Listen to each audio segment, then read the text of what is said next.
शास्त्रार्थ के लिए चुनौती दे डालती, जिसको स्वीकार करना किसी तंत्र तर्क शिरोमणि के लिए संभव नहीं है। यह उनका अपना घर ठहरा पैसा रुपया जो इधर उधर पड़ा देख संभाल कर रख लिया, यह क्या चोरी है? उसके जीवन का परम कर्तव्य मुझे प्रसन्न रखना है। जिस बात से मुझे क्रोध आ सकता है उसे बदल कर इधर उधर करके बताना क्या झूठ है? इतनी चोरी और इतना झूठ तो धर्मराज महाराज में भी होगा, नहीं तो वे भगवान जी को कैसे प्रसन्न रखते और संसार को कैसे चला सकते थे। यह भक्ति कहती कि पैसा संभाल कर रखना क्या चोरी है? अगर इतना झूठ है, इतना अवगुण तो धर्मराज युधिष्ठिर में भी होगा, नहीं तो वो भगवान होते, वो भगवान को कैसे प्रसन्न रखते। शास्त्र का यह प्रश्न भी भक्तिन अपनी सुविधा के अनुसार सुलझा लेती। मुझे स्त्रियों का सिर घुटाना अच्छा नहीं लगता, बाल कटाना। अतः मैंने भक्तिन को रोका। उसने अकुंठित भाव से उत्तर दिया कि शास्त्र में लिखा है। कुतूहल बस में पूछ ही बैठी, क्या लिखा है?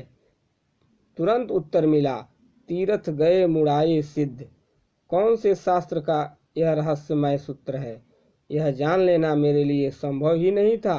अतः मैं हार कर मौन ही रही और भक्तिन का चूड़ा कर्म हर बृहस्पतिवार को एक दरिद्र नापित के गंगा जल से धुले उस्तरे द्वारा यथा विधि निष्पन्न होता रहा। यानी हर बृहस्पतिवार को अपने बालों को वह मुड़ा लेती थी। पर वह मूर्ख है या विद्या बुद्धि का महत्व नहीं जानती, यह कहना असत्य कहना है। आपने विद्या के अभाव की वह मेरी पढ़ाई लिखाई का अभिसार भर लेती है। एक बार जब मैं सब काम करने वालों के अंगूठे के निशान के स्थान पर हस्ताक्षर लेने का नियम बनाया, तब भक्तिन बड़े कष्ट में पड़ गई, क्योंकि भक्तिन पढ़ी लिखी नहीं थी।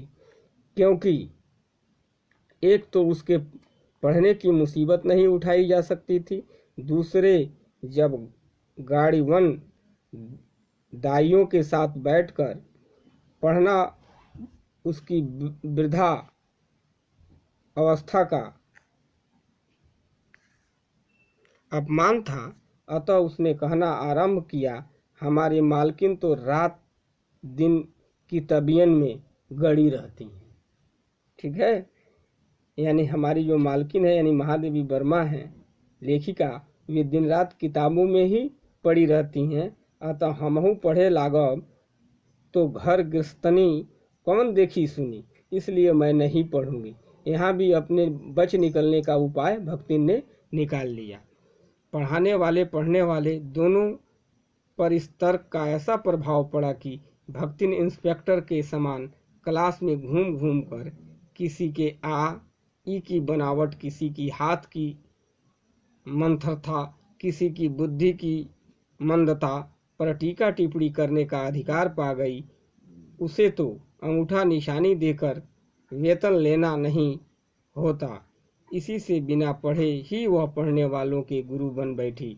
वह अपने तर्क ही नहीं, तर्कहीनता के लिए भी प्रमाण खोज लेने में पटु है। वह अपने आप को महत्व देने के लिए ही वह अपनी मालकिन को असाधारणता देना चाहती है, पर इसके लिए भी प्रमाण खोज ढूंढ आवश्यक हो उठती है। जब एक बार मैं उत्तर पुस्तकों और चित्रों को लेकर व्यस्त थी, तब भक्तिन सबसे कहती, घूमियू विचारहु तो रात दिन काम माँ झुकी रहती है, और तुम पछे घूमती फिरती हो। चलो तनिक हाथ बटाए लेट। सब जानते थे कि ऐसे कामों में हाथ नहीं बटाया जा सकता, अतः उन्होंने अपनी असमर्थता प्रकट कर भक्तिन से पिंड छुड़ाया। बस इसी प्रमाण के आधार पर सब अतिशयोक्तियां अमर बेल सी फैलने लगी। उसकी मालकिन जैसा काम कोई जानता ही नहीं। इसी से तो बुलाने पर कोई हाथ बटाने की हिम्मत नहीं करता, पर वह स्वयं कोई सहायता नहीं दे सकती। इसे मानना अपनी हीनता स्वीकार करना है। इसी से वह द्वार पर बैठकर बार बार कुछ काम बताने का आग्रह करती है। कभी उत्तर पुस्तकों को बात कर, कभी अधूरे चित्रों के को कोने में रखकर, कभी रंग की प्याली धोकर और कभी चटाई को आंचल से झाड़कर वह जैसी सहायता पहुंचाती है, उससे भक्तिन का अन्य व्यक्तियों से अधिक बुद्धिमान होना प्रमाणित हो जाता है। यानी हर समय महादेवी वर्मा के लिखते और पढ़ते समय उनकी सहायता करती थी। इसलिए वो अपने आप को अन्य जो काम करने वाले थे उनके वहाँ उससे बुद्धिमान होना अपना प्रमाणित करती थी। वह जानती है कि जब दूसरे मेरा हाथ बटाने की कल्पना तक नहीं कर सकते, तब वह सहायता की इच्छा को क्रियात्मक रूप देती है। इसी से मेरे किसी पुस्तक के प्रकाशित होने पर उसके मुख की प्रसन्नता आभा जैसे उद्भासित हो उठती है, जैसे स्विच दबाने से बल्ब में छिपा आलोक यानी प्रकाश सब सुने में उसे बार बार छूकर आंखों के निकट ले जाकर सब और घुमा फिराकर मानो अपनी सहायता का अंश खोजती है।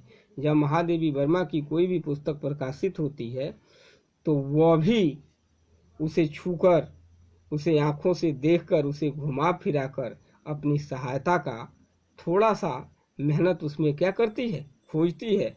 और उसकी दृष्टि से व्यक्त आत्मघोष करता है कि उसे निराश नहीं होना पड़ता। यह स्वाभाविक भी है। किसी चित्र को पूरा करने में व्यस्त मैं जब बार बार कहने पर भी भोजन के लिए नहीं उठती, तब वह कभी दही का शरबत, कभी तुलसी की चाय उन्हीं देकर भूख का कष्ट नहीं सहने देती। दिन भर के कार्य भार से छुट्टी पाकर जब मैं कोई लेख समाप्त करने या भाव को क्रमबद्ध करने बैठती, तब छात्रावास की रोशनी बुझ चुकती है। मेरी हिरनी सोना तख्त के पैताने फर्श पर बैठकर पागुर करना बंद कर देती है। कुत्ता बसंत छोटी मछियां पर पंजों में मुख रखकर आंखें मूंद लेता है और बिल्ली गोधूली मेरे तकिए पर सिकुड़कर सो रहती है। पर मुझे रात में निस्तब्धता यानी शांत में अकेली न छोड़ने के विचार से भक्तिन कोने में दरी के आसन पर बैठकर बिजली की चकाचौंध से आंखें मिचमिचाती हुई भक्तिन प्रशांत भाव से जागरण करती है। यानी महादेवी वर्मा के साथ वह भी क्या करती है, जागती है।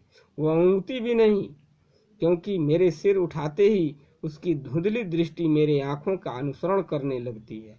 यदि मैं सिरहाने रखे रैक की ओर देखती हूँ तो वह उठकर आवश्यक पुस्तक का रंग पूछती है।